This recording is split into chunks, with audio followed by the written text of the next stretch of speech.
We humans are able to breathe owing to the work of the muscular and skeletal systems. An automatic process, this mechanism is part of the autonomic nervous system and is controlled by the respiratory center in the brain.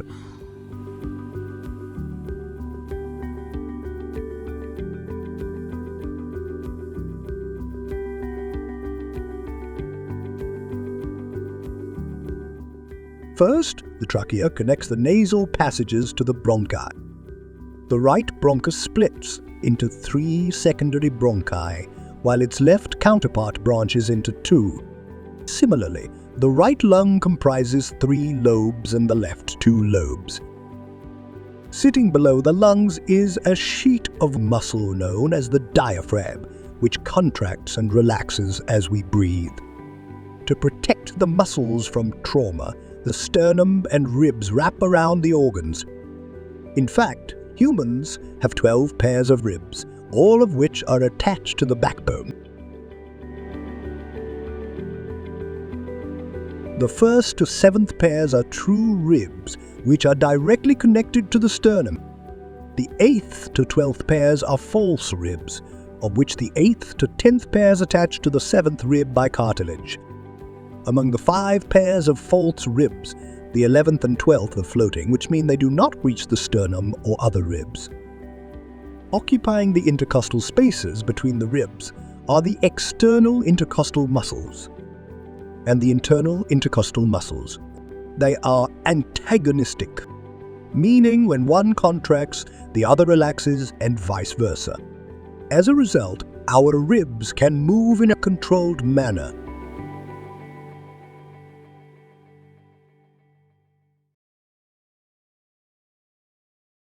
The normal breathing rate for an adult at rest is 12 to 18 breaths per minute.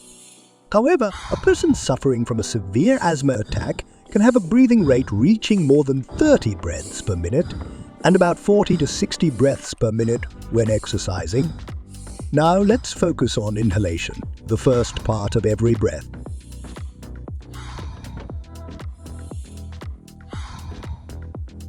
First, the external intercostal muscles contract, while the internal ones relax.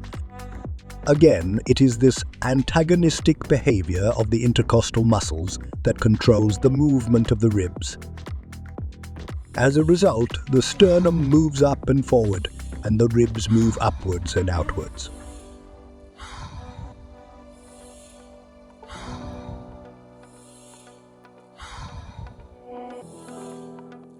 Meanwhile, the diaphragm muscle contracts and flattens downwards. This increases the volume of the thoracic cavity, which is the space in the chest. By Boyle's law, a greater volume corresponds to a drop in pressure. With the atmospheric pressure higher than the air pressure inside the lungs, air rushes into the lungs.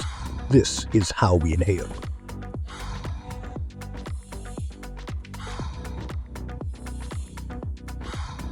The opposite of inhalation is, of course, exhalation. What happens when we inhale happens in the opposite way during exhalation. This time, the internal intercostal muscles contract, while the external intercostal muscles relax. The sternum moves down to its original position, while the ribs move downward and inward.